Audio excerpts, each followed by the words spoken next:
Well, it is almost 70 degrees right now, but we expect temperatures to heat up into the low 90s today. The heat index that they're always talking about, that heat index could be well above 90s today, something to keep in mind. And we want to talk more about heat. You know, with all the winter we had, we kind of forgot about that, about all that. Dr. Christian Rickman, emergency room doc from St. Mary's here this morning, just got off shift.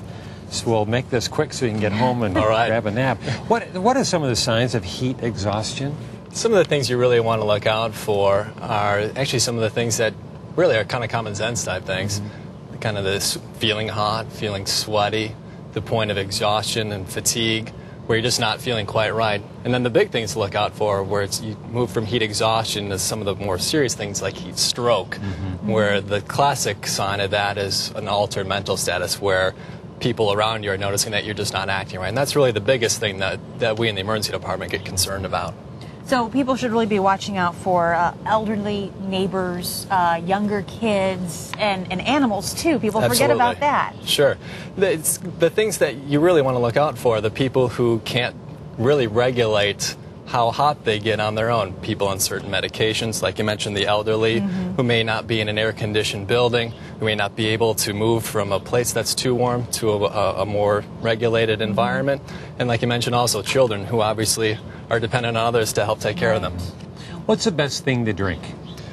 Anything that will keep you cool. We obviously avoid things like alcohol, which not only impair your judgment, but also affect how well you can regulate your body's temperature, whether it's water or a sports drink like Gatorade or something else like that. Keeping yourself well hydrated is most important, though. Okay, salt tablets. No? I would recommend staying away from them unless somebody tells you to take them. I think in general it's best to just stay away from them and keep yourself well hydrated instead. You know, and another sign, not to get real personal here, but it's something to look for if your urine is dark. Sign of dehydration.